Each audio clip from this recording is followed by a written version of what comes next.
120 jours. Tous ces moments que j'ai vécus, toutes ces rencontres que j'ai faites en si peu de temps. Je n'ai pas les mots pour vous expliquer toute la gratitude que j'ai d'avoir pu vivre 120 jours en Polynésie française. Juste avant mon accident, j'ai vécu une expérience que je n'avais encore jamais vécue. J'ai pleuré de joie d'avoir eu cette chance incroyable. La chance d'avoir pu être hébergée par autant de personnes, d'avoir pu partager tous ces moments. Et je ne pourrai jamais assez les remercier pour tout ce qu'ils m'ont donné. Toutes ces personnes qui m'ont prise en stop, toutes ces amitiés qui se sont créées. Beaucoup d'amour et de partage pendant ces 120 jours. Un peu de stress aussi de temps en temps, bien sûr, des larmes parfois, et des dents calmes à certains moments.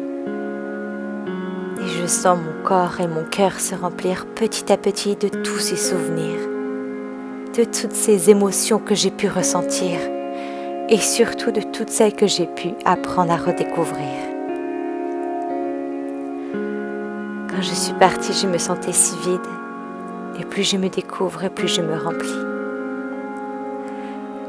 Merci à toutes ces personnes pour leur gentillesse, de m'avoir ouvert leurs portes, et pour tous ces partages.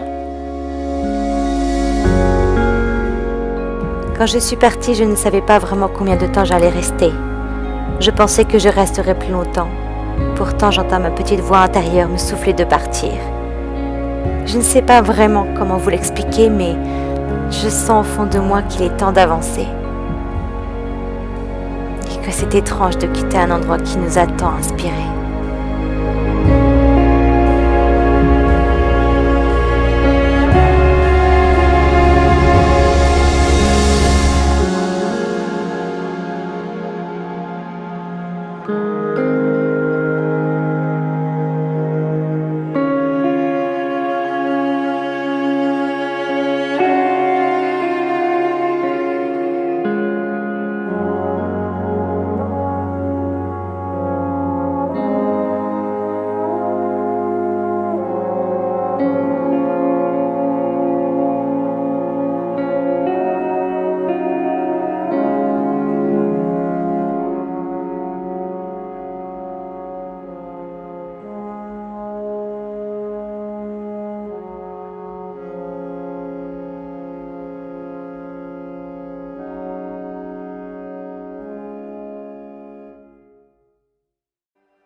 Alors je pars, vers un rêve que je ne pensais pas un jour réaliser. Et si je vous dis que je stresse, que j'ai peur d'y aller, vous me prendrez pour une folle. Et pourtant c'est vrai. J'ai peur d'être déçue, je pense, de ne pas trouver ce que je recherche. Peur d'en attendre trop, encore une fois. J'ai peur, mais à la fois je suis excitée. Excitée de découvrir ce pays, son peuple, ses paysages et son histoire. Tellement étrange, toutes ces émotions qui se mélangent en moi depuis quelques jours. Mais ça y est, j'y suis.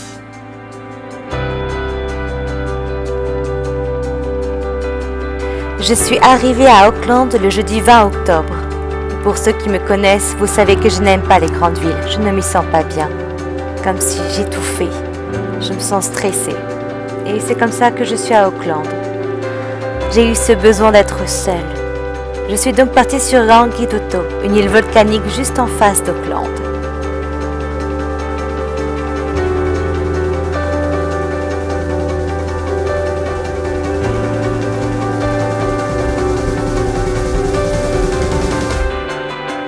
Et je suis ensuite partie quelques jours sur Waiheke avec un Allemand que je venais de rencontrer.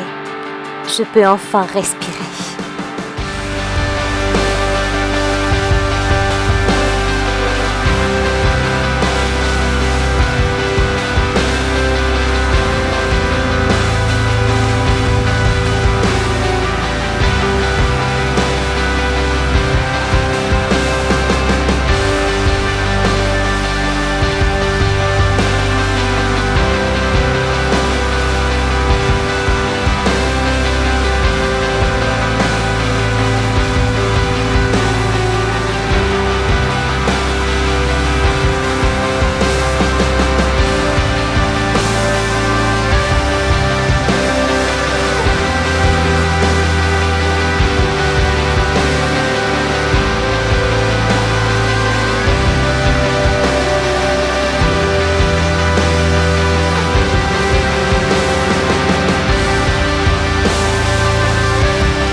Cette vidéo a pris énormément de temps à germer.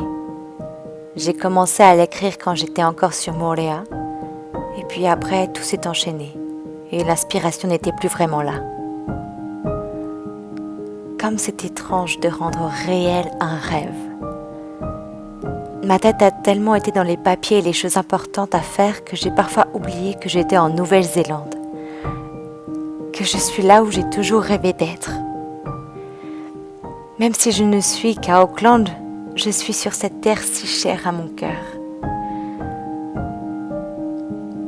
Et puis j'y pense, puis je souris, et mon cœur se gonfle.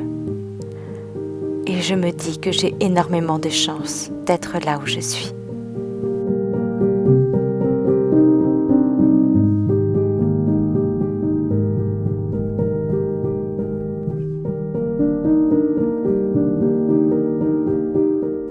J'ai au moins 1 an en Nouvelle-Zélande. Tellement de choses à voir et à faire, je ne sais pas par où commencer.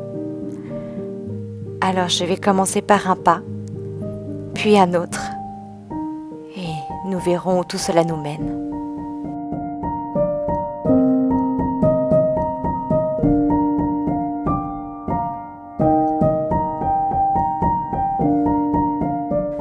Le monde est en vérité empli de périls, et il y a en lui maints lieux sombres.